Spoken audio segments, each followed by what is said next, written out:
What is going on, everybody? Welcome back to the Twilight Nine podcast. This is episode 43. I'm your host, Riley. This week, we got a lot to talk about. It was a really busy, 4 or 5 days in golf. The Brooks and Bryson thing continues. It was the Women's U.S. Open. Yuka Saso was unbelievable. The nails that girl had on the third playoff hole to just center cut that little 10-footer for birdie to win. Unbelievable. We'll get to it in a little bit when we get to headlines, but she mirrored her swing after our guy, Rory McIlroy. So Rory was rooting for her yesterday, posted on his IG about her and all that kind of stuff. So that was pretty awesome to see. But she wins the Women's U.S. Open. We'll talk about it in a second. And then the Memorial was crazy. Jon Rahm just dominated through 54 holes. And then obviously the COVID thing happened. We'll talk about that when we talk about Memorial. And then we have a really, really shitty tournament this week. That's just it. The field sucks. DJ and Brooks are there. And that's pretty much it out of the big names. So that's kind of disappointing. But we still got to talk about. Doesn't mean we can't win some money. We finally won some money last week. Not a lot of money, but we won a little bit of money. Finally broke the losing streak. Thank God. We'll take a green week at this point. So we like that. But there's just a lot to get to. So let's talk about it. Let's talk about Brooks and Bryson. So as you guys know, we talked about it on the show last week. The whole Bryson Brooks saga kind of continues, right? With the Twitter battle and all that kind of stuff. And then a video came out, which went everywhere. And we talked about it last week, was the video of Bryson during a practice round at the PGA Championship, hitting a drive, and then one of the fans going, "That'll go Brooksy." And then he was like, "Whoever called me Brooksy needs to leave right now," whatever. And that went obviously viral. And then he was at Muirfield Village this week. And of course, when a video comes out of you so flustered about that, the only thing that's going to happen to you all week long is fans are going to come after you and say it all week long. And I forget what day of the tournament it was because I don't believe he started it on Thursday. But at some point, it was maybe it was Friday. I forget the exact day. But a group of police officers started following Bryson DeChambeau around. And their duty was to kick out anybody who called him Brooksy and just kick him out of Muirfield Village. I don't know how weak-minded someone could possibly be that they need to kick fans out just because they called him Brooksy. You got to be a mental midget for that to get to you, right? To have a serious impact on your brain and your mental state that you need to have 3 fully dressed police officers follow you around for 18 holes all weekend long, kicking people out that called you Brooksy. Unbelievable, right? And then Brooks got a hold of that because video started going everywhere. And then pictures of cops started going everywhere. Everybody on the ground was like, what is going on? Brooks, one of his partners, is Michelob Ultra. And he posted a video on Twitter saying, if your time was cut short at the Memorial, the first, I think, 50 people to DM Michelob Ultra would get a free case of beer. And of course, that video went everywhere. And then after the tournament, Bryson was like, the PGA Tour has to step in and stop this. I'm going to continue to act like a gentleman and take the higher road, blah, blah, blah. But the thing is, it's just crazy to me because Brooks didn't go out and ask everybody to call him Brooksy, right? Bryson was so offended by it and so clearly struck by what was happening that he said, no, I need cops to protect me from this verbal abuse of them calling me Brooksy. And then Bryson kind of put it back on Brooks. And then Brooks came out with a statement, said, hey, I would never condone anybody screaming something before a swing, mid-swing, blah, blah, blah. And he didn't. Brooks, this wasn't Brooks' idea. He didn't go on Twitter and say, hey, I need all my fans to go follow around Bryson around Muirfield Village and call him Brooksy to get him mentally rattled. Brooks wasn't even at the tournament. And I just don't, maybe because I'm biased and I just don't like Bryson, I just completely don't see his side whatsoever. I get it. Maybe it's annoying, but it's not Brooks's fault that you can't handle it. He didn't ask anybody to do that. And then fans just started doing it because they know it affects you. And he's one of the more polarizing, if not the most polarizing player on the PGA Tour. It's either You get fucking Bryson suckers that put super thick grips on their golf clubs and they're doing the one plane swing and all that bullshit, the one length irons and all that kind of stuff. You get all the science kids that love Bryson, or you get the people that are like, this guy is the worst. He's obnoxious. And let's get in his head a little bit. Let's get in his kitchen. Let's rattle this kid. And he was obviously rattled because it was hilarious watching a group of police officers follow him around all day because he couldn't take it. I just thought that was funny. Who knows what the PGA Tour is going to do? I mean, they can't really do anything about it. Brooks isn't out here like promoting that to keep happening. He just said, if Bryson kicked you out of the tournament, I will send you beer, right? So I don't know. He's not asking people to do it. Bryson is obviously affected by it. It's only going to keep happening. And that's what kind of went around golf Twitter was like, oh, this is definitely the thing to do to stop fans from doing it, is to have police officers follow you around and kick people out. People don't give a shit, especially when they start drinking. I said it. I was playing golf on Saturday, and I was like, the next time I go to a golf tournament, it's probably going to be the Travelers, and if Bryson is there, I'm going to throw in a Brooksy chirp. Why not? Fuck it. If you get kicked out, who cares? Doesn't matter. He's just so mentally weak. It's crazy to me that he is affected by that much. I don't know. But what I was saying is that is the worst way. It's just going to amplify from here. It's just going to keep happening worse and worse. And especially at a major coming up next week at the U.S. Open, where Bryson's going to be the defending champion and probably one of the favorites just because how the golf course is going to be set up. Thin fairways, high rough, U.S. Open. It's going to happen a lot. So he's going to have to keep him out of his kitchen or he is going to be very affected, and it's going to be funny as shit. Especially the US Open is going to have coverage all day long. So videos are going to come on social media all day long of it happening. I can't wait. I can't wait to see that guy. And then another headline, next headline, Yuka Saso wins the US Open. It was crazy to watch her play all week. She was just nails all weekend long. Drained a birdie putt, like I said at the top of the show, on the third playoff hole. She's the third teenager to win the Women's U.S. Open. The girl's 19 years old, and she stepped up to that, I think it was right to left breaker, and absolutely dead nuts right in the middle of the hole. And the stones on that girl to hit that putt in that situation was unbelievable. She modeled her swing after Rory McIlroy. She would watch her video, a video of his swing for like hours before she would go to bed to deeper learn what he was doing so she could improve her golf swing. And obviously it worked. They look exactly the same on, I don't know who, Golf Channel or CBS. Somebody posted like a side-by-side comparison of the two swings, and they look identical to each other. And she hits the crap out of the ball. I think she's one of the longest hitters on tour. They posted a couple drives of hers, and they were just bouncing by her playing partners. It was incredible to watch. It was really, really cool. She got a shout out from Rory before the round started. And then when she won and had the trophy, she gave Rory a shout out saying like, oh, Rory told me to go get the trophy. So I did. Thank you, Rory McIlroy. And he reposted it. And he was like, people are going to watch her swing now as girls grow up and want to be on the LPGA tour. It was a very, very impressive win by the teenager. Just incredible composure for a young kid to do that. I couldn't even imagine winning the US Open at 19 years old. A freshman in college, and you won the U.S. Open. Unbelievable. And she won the tournament, but starting on Sunday, it looked like Lexi Thompson had about a hand and a half on that trophy. After the 8th hole, she was 5 up. She had a 5-stroke lead after the 8th hole.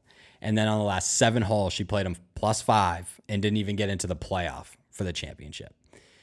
She has a little bit of a history of being a little iffy on the biggest stages in golf.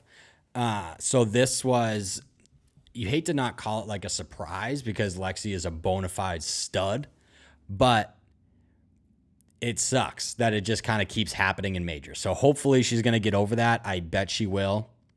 She's going to win a major very, very soon. And I love to root for the American girl. She's so sick. She represents the country so well. And she one of the biggest names in golf. So it was a bummer to see her kind of fail to capitalize on the back nine. But she played really good golf all week. I'm sure she's going to have a major here in the next couple of years. Her golf game is just way too good not to. And she's another one that just pounds it. Unbelievable player. But that's it for the headlines. Really good week. So let's talk about the Memorial. Cantlay won. Yeah, we're going to put him kind of on the shelf for a second because we need to talk about Jon Rahm.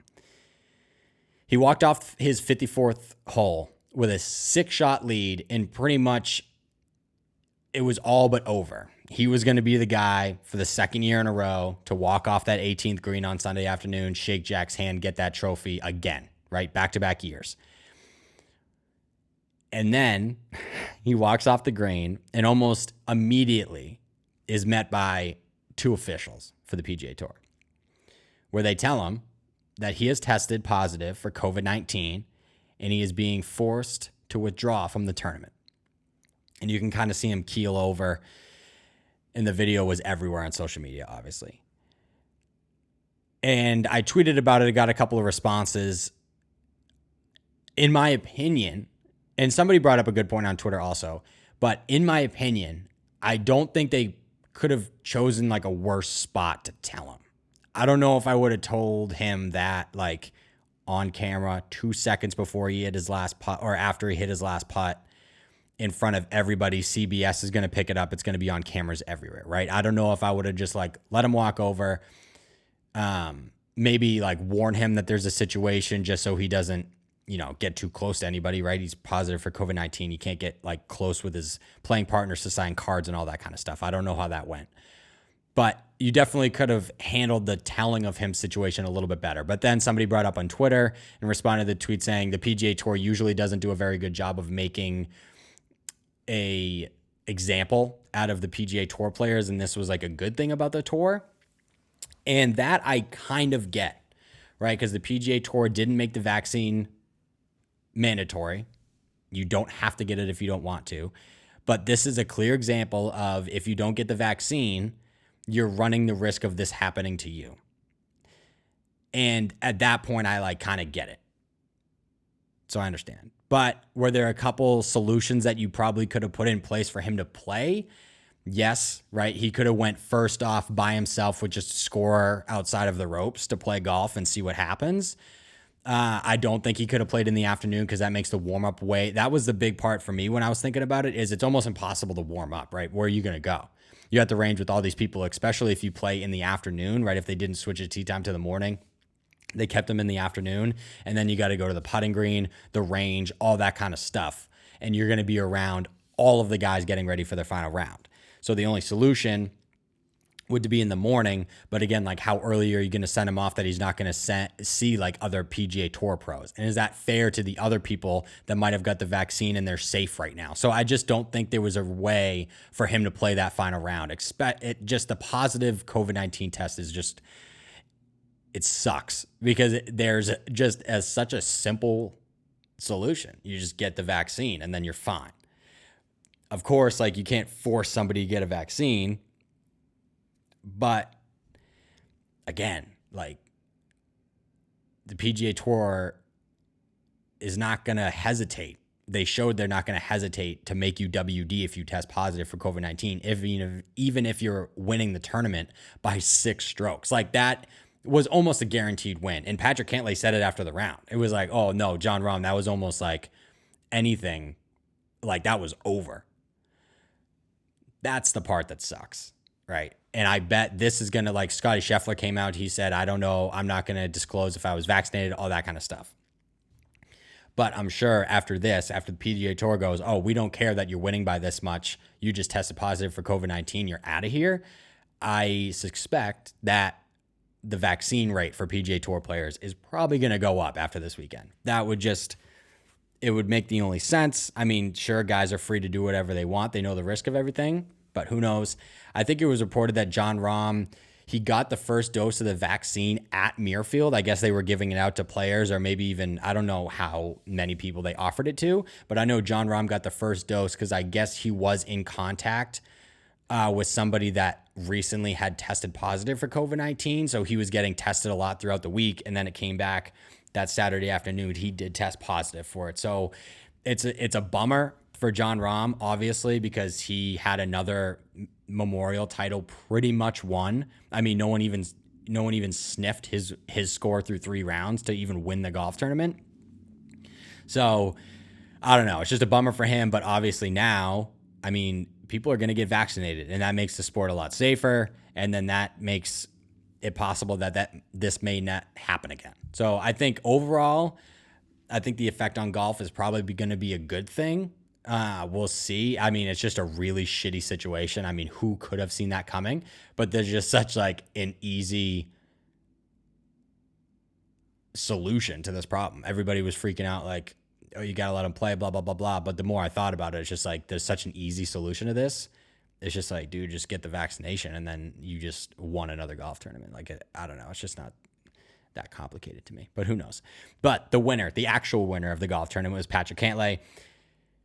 His record at this course is just really, really good. He won the golf tournament in 2019. He won it this year. He had a 4th place finish a couple years ago, a couple top 35s. He's the second player to win the Memorial twice before turning the age of 30. The only other player to do that, you could probably guess, that's T-Dub. He was +1 when he made the turn on Sunday. He was kind of battling the swing a little bit and then made the turn. Shot a 2-under bogey-free back 9 to get into a playoff. He parred the 18th on the first playoff hole, which was enough to get it done. I think Colin missed like a 7-foot par putt on the 18th hole. So his putting struggles kind of came up and bit him in the ass. And this is another example of why golf just doesn't make sense at all. His last, let me look it up. I have it in my notes, I think, actually. His last 5 stroke play event starts, right? So he had a top 15 at the Genesis, and then he made 5 starts before the Memorial. Miscut, T23 at the PGA. So I guess he might have found something at the PGA a couple weeks ago. Before that, he missed 4 straight cuts. And that's why golf doesn't make any sense. And I know that Patrick Cantlay is like a really good talent. He's one of the best players on tour. But even for them, it's hard to like turn it around that quickly. I mean, you saw Rory, right? A couple months ago, miscut the Players, miscut the Masters, just couldn't find it. But then again, caliber player, and then he comes around and wins, right? So I guess the top caliber guys are a little easier for them to bounce back. But I mean, it's crazy. He was only on my radar this week before the tournament started just because of his history at Muirfield Village. Like, he loves this golf course. But then you look at his recent play and it's just like, man, this guy just can't find it, and then comes out and wins the golf tournament. That's why golf is so hard to bet on. This was his 4th win on the PGA Tour, which I know he battled injury for a little bit. It had like back problems. He also had like a tragic loss in his one of his best buddies, I believe. But whenever there's a big golf tournament that comes up, Patrick Cantlay is one of the guys that a lot of people talk about to win, right? He's due for a big win. Patrick Cantlay's here to stay, blah, blah, blah. It's very surprising to me that he only has 4 wins. The way that people talk about Patrick Cantlay, you would think he has like 6 or 7 wins, maybe even a major title when they talk about when like majors come around and a lot of people pick Patrick Cantlay, or big tournaments come around and pick Patrick Cantlay. But he just like hasn't won that much. He's won twice at Muirfield. He won in October at the Zozo. So 2 of his wins have come in the last, 8 months. And then he only has 1 win outside of Muirfield Village in the Zozo. So I don't know. I like Patrick Cantlay. Sometimes he's a little annoying to watch because he can take 45 seconds over a putt before he hits it.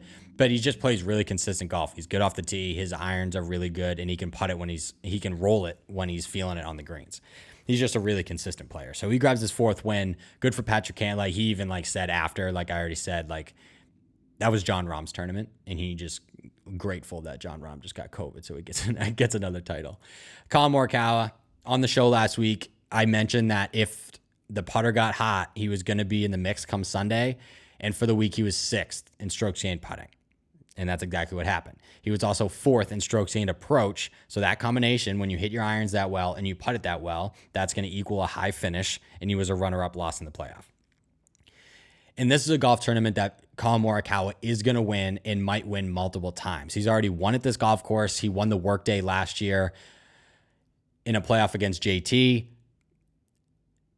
This is a tournament that he's going to win multiple times. It's just such a second shot golf course, and Colin Morikawa is by far the best iron player on the planet. that it only makes sense that he's going to win this multiple times. There is absolutely no doubt in my mind that he will win this golf tournament, and he's already won at this golf course, second place this year. I wouldn't put it past him to win this golf tournament next year. It's just such an iron play golf course that Collin Morikawa is going to bounce back at some point and win this golf tournament. He also whiffed the shot, which was hilarious. You don't see that a lot of the time on the PGA Tour, and he said it right away. The TV mics picked it up, which was really funny. You just don't see that a lot on the PGA Tour, but he'll be back. He's going to be a name to watch at Torrey Pines, obviously major. Collin Morikawa usually shows up for the big tournaments. Scotty Scheffler was solo third.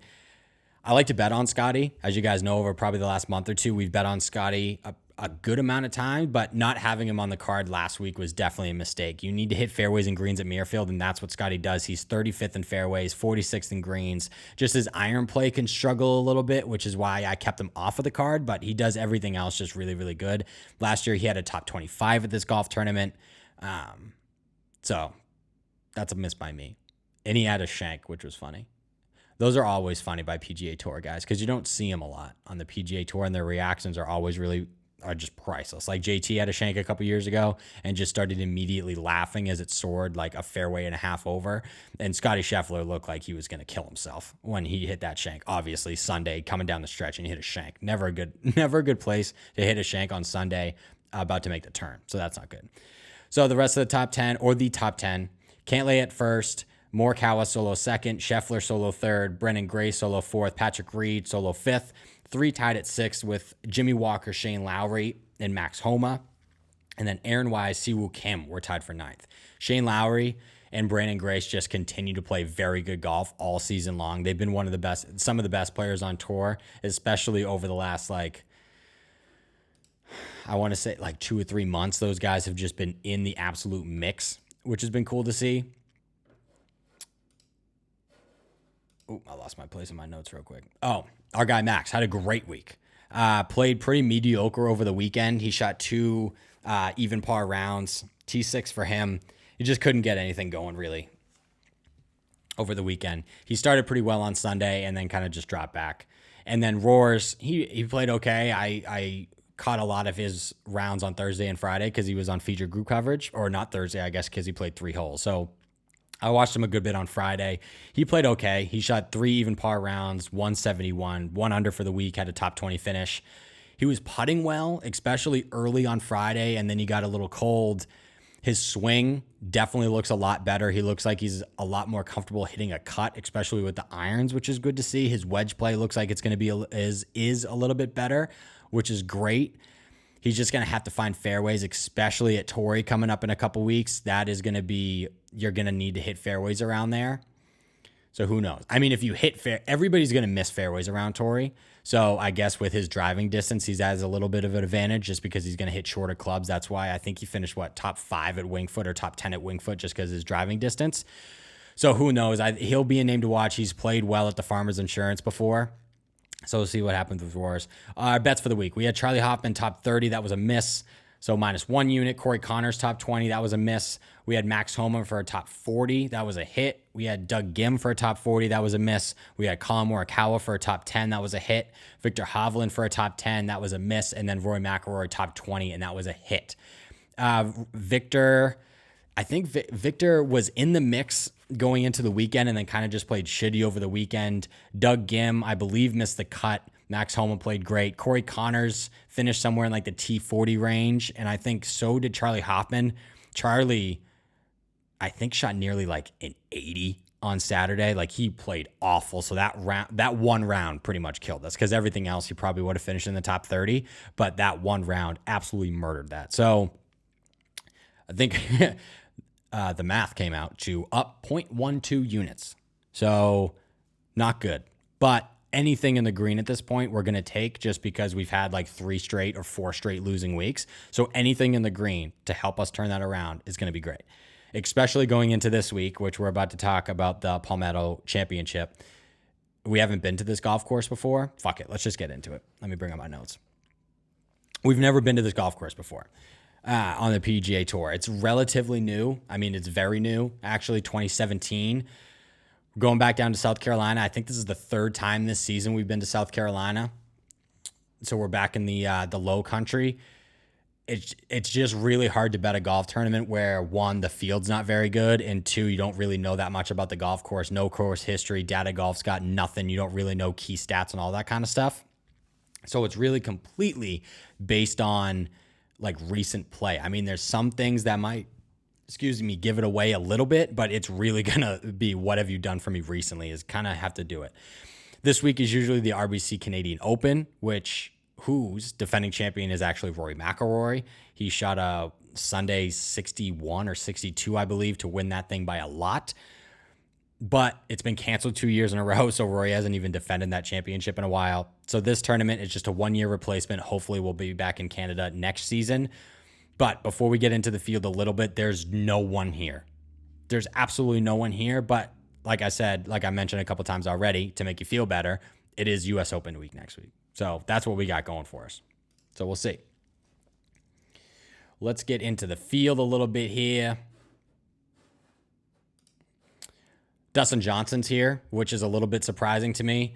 I'm also kind of surprised that he still has that world number one title. That is also surprising. But back in his home state, he's made 4 starts since the match play. His best finish came at the RBC Heritage, where he tied for 13th. Other than that, he's missed 2 cuts at the 2 majors and tied for 48th at the Valspar. So DJ has not had it. He hasn't really had it since he had a couple like okay finishes earlier in 2021 at like all those Hawaii tournaments, but he really has kind of fallen off since winning the Masters in November. He hasn't really done anything since then. This week, he's definitely just kind of using for a tune-up for sure. He hasn't had it. We go to a major next week, U.S. Open. He doesn't want to miss 3 straight cuts at the majors. So that's what he's using it for. Hopefully he can find some form, because when DJ's in the mix, it's a lot more fun to watch him, because he can struggle, because he struggles with the best of them.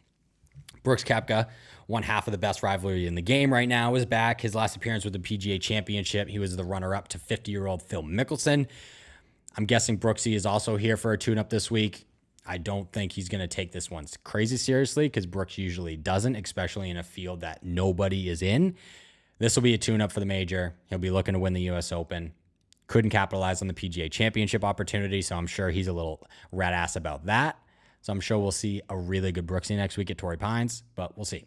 Other big names in the field, and I put big names in quotes: Matthew Fitzpatrick, Terrell Hatton, Kevin Kisner, and Tommy Fleetwood. Those are the only guys I want to put on the list, because everybody else is kind of meh.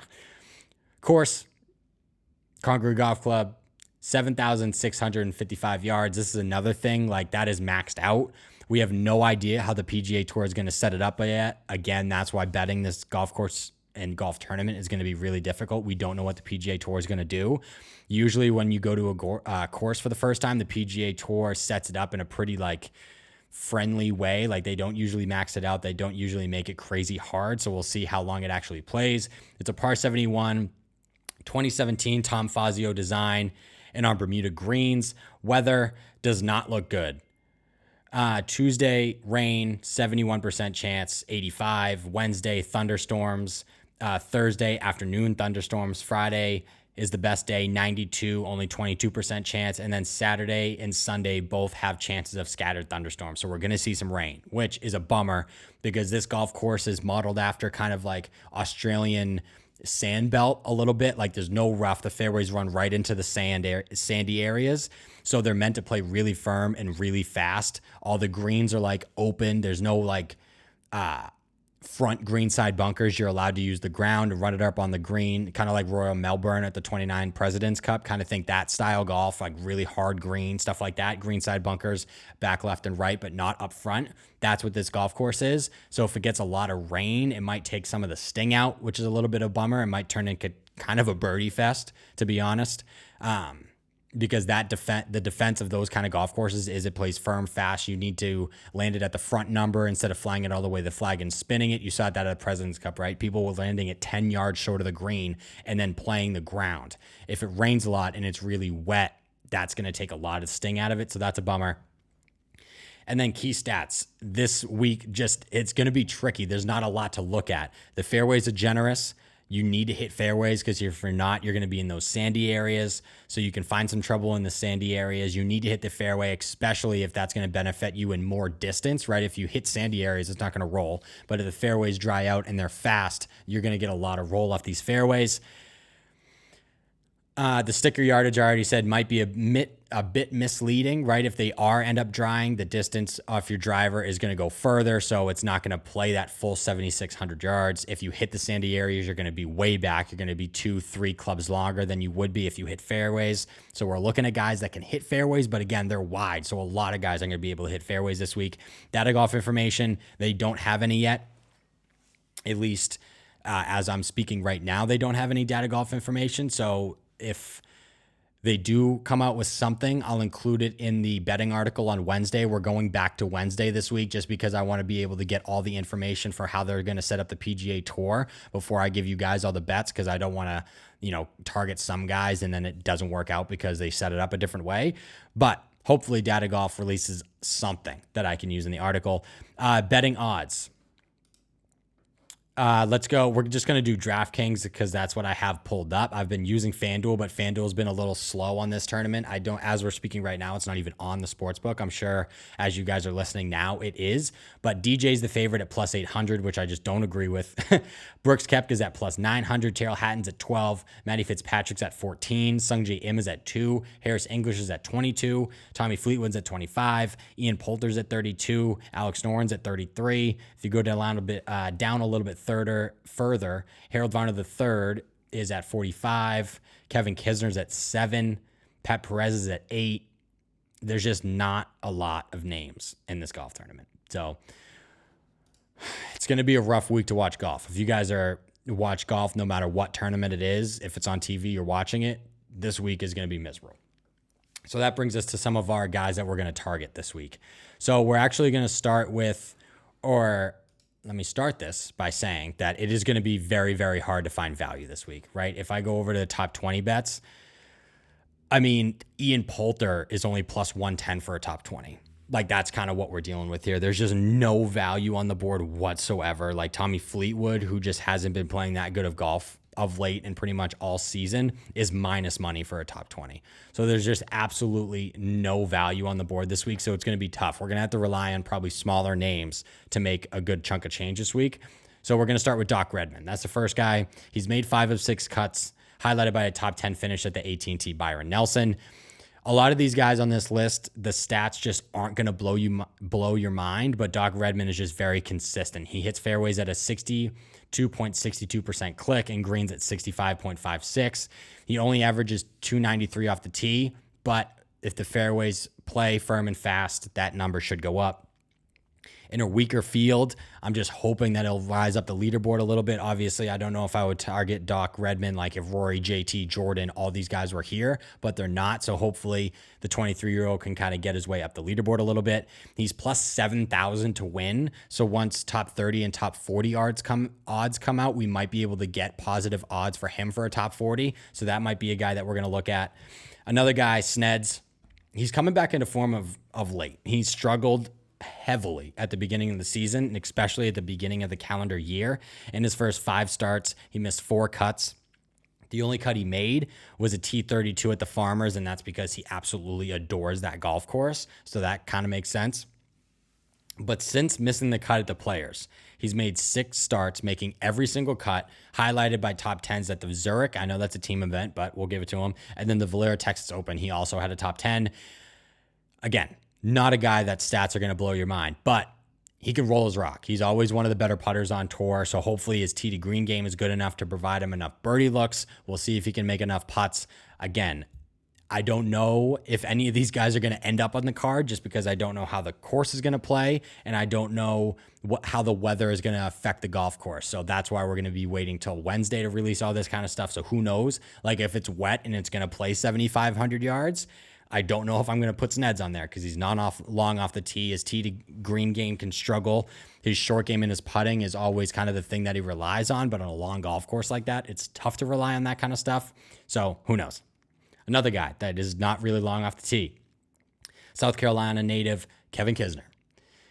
And he's always a guy that I look at when they're on Bermuda greens. Always. The kid is a stud on Bermuda greens. He recently broke a streak of 6 straight missed cuts at the Charles Schwab with a T40 performance. This just hasn't been the season Kevin Kisner's wanted. It's pretty much come down to his iron play. His iron play has been awful, but back at a golf course that has Bermuda greens in his home state, right? He probably very close. He probably only has to drive to the golf course. Hopefully that makes it a little bit more comfortable, especially in a really weak field. In his last 36 rounds on Bermuda greens, he's 5th on tour in strokes gained putting. He hits a lot of fairways, nearly 70%, which ranks 9th on tour, but he just lacks distance. Again, firm fairways. Hopefully he'll get more roll. That brings that total yardage number down. That's what we're looking for. I already mentioned it, but the main concern with Kiz is his iron play. He was second to last in strokes gained approach at the Charles Schwab, and on the year, he ranks 136th in that same category. That is a problem. That needs to be better this week for him to have a good finish, but I guess who knows, right? He was second to worst at the Charles Schwab, and he ended up in the top 40. So that's probably right in the range that we're going to put Kiz. We'll probably be able to get plus value for Kisner for a top 30. If he's on the card, that's probably where we'll be. Hopefully his iron play comes to the party. We'll just have to see. He hits enough fairways. Hopefully he gets some good roll, and then his iron players are going to have to come. And then this is one of the guys that I'm pretty sure is definitely going to be on the card no matter what, and that's Alex Noren. In his last 6 starts, he has 5 top 25s, including a T13 just last week at the Memorial.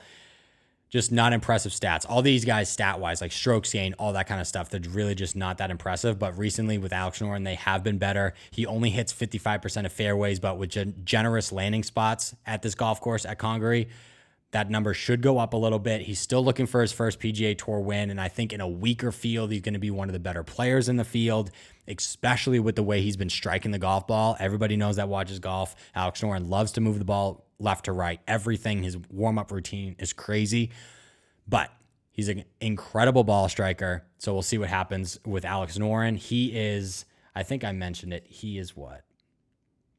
Plus 3,300 to win. And he's plus 120 on DraftKings for a top 20, so he's probably going to be around like plus 150 on FanDuel. That's probably where we'll have to put him to get plus odds. I feel pretty comfortable with that, especially in a really weak field. He's been playing good golf, so we'll see. Ian Poulter, he's been playing pretty consistent golf over the last few months as well. He had a top 30 at the Masters, top 20 at the Valspar, T30 at the PGA, and recently finished T3 at the Charles Schwab. He's one of the best putters on tour. He really always is. He ranks 7th in strokes gained putting. Along with Kisner, Pulse is a guy who can struggle with his iron play. On the year, he ranks 164th in strokes gained approach. That sucks. That's losing a decent amount of strokes per round on the field. That is just not good. He's only plus 110 for a top 20. So again, this is another guy that I'm not sure that he's going to be on the card yet. He's not very long off the tee. He can miss a lot of fairways, although the fairways this week are a little bit more generous, but I just don't know if he's going to make it on the card just because there's just no value there. Hopefully FanDuel is a little bit better. Actually, let me see. We're about to do a live check on FanDuel right now to see if they have odds up. I thought I waited long enough for them to have odds, but they just didn't. They have the LPGA Tour event this week. Yeah, they don't have the championship yet. So we'll have to wait and see if FanDuel sees it a little bit differently, but I wouldn't touch Ian Poulter for only plus 110 for a top 20. That's going to have more value to it, but we'll see if FanDuel is just a little bit better later in the week. Pat Perez, he's been finding his game over his last several appearances. He's made his last 8 out of 9 cuts, which is really good, highlighted by a T26 at the Wells Fargo. He's been making a bunch of cuts. He makes the cut and then kind of does nothing over the weekend. Like he's been hanging in that like T50, T40, T45 range. That's kind of where he lives. His putter and short game, really, really good. His tee to green game has been better over his last 36 compared to his season long, which is something we like to see. He's another guy that we're going to look for probably in the top 40 range on DraftKings right now. Pat Perez is plus 8,000 to win, plus 600 for a top 10. So he's going to be probably plus value for a top 40. So that's probably where we're going to put Perez if we end up going to him. And then the last guy that I want to talk about before kind of mentioning some of the favorites is JT Poston. So earlier in the year, early in 2021, I believe the last week of January, he had a top 20 at the Farmers. And then the first week of February, he had a top 20 at the Waste Management Phoenix Open. But since then, it's just been a little inconsistent. His best finish was pretty recent, a T26 at the Wells Fargo. He made the cut at the Memorial last week, but finished near the bottom of the leaderboard. He had a really tough weekend. He's sixth on tour over his last 36 rounds on Bermuda in strokes gained putting. No surprise, he grew up on that surface. He's very comfortable, very similar to like a Kevin Kisner. His iron play, again, this is another guy that he gets killed by his iron play. It is not very good. So hopefully this week he can kind of show a little bit better ball striking. We'll see what happens with JT Poston. He's just such a good putter, especially on Bermuda, that it's kind of hard to ignore his name when he pops up. And he's got long odds, I'm pretty sure. If I can find him real quick. Yeah, plus 10,000 to win. So top 40 is definitely going to be positive odds for JT. So if he's on the card, that's probably where he's going to end up being. As for some of the favorites, DJ, I see him maybe having an advantage this week if it is a little bit more wet, if he can take advantage of his carry distance, because some guys are going to be able to just hit it low and just hit little screamers that run 100 yards in the fairway, and then his driver advantage kind of goes away. But if it's wet, he might have an advantage, but he just hasn't been in that good of form. Like he's minus 140 for a top 10. I just wouldn't touch that. Brooks had a great week at the PGA Championship, obviously solo second.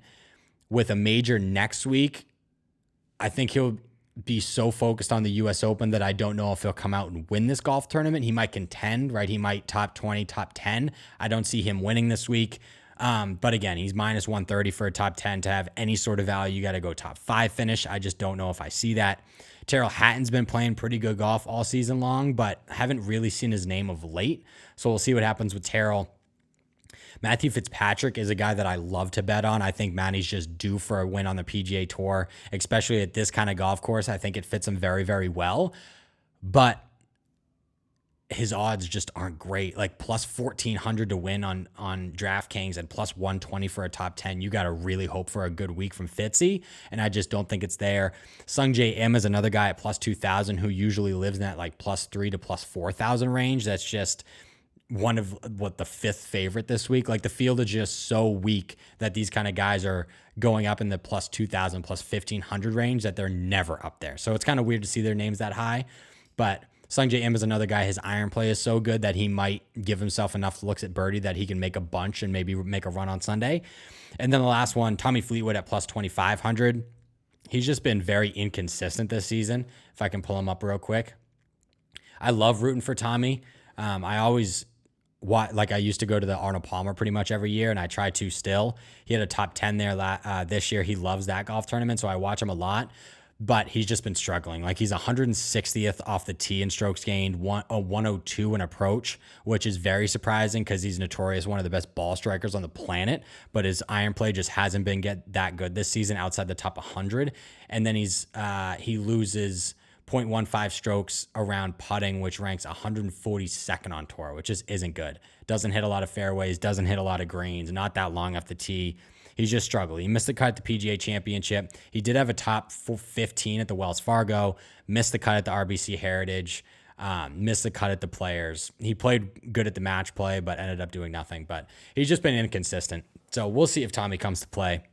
Maybe in a weaker field, he'll have a good week. But that's it, guys. That's the end of the show. That's it for this week. Not a lot to talk about, but next week's going to be awesome. Obviously, the U.S. Open.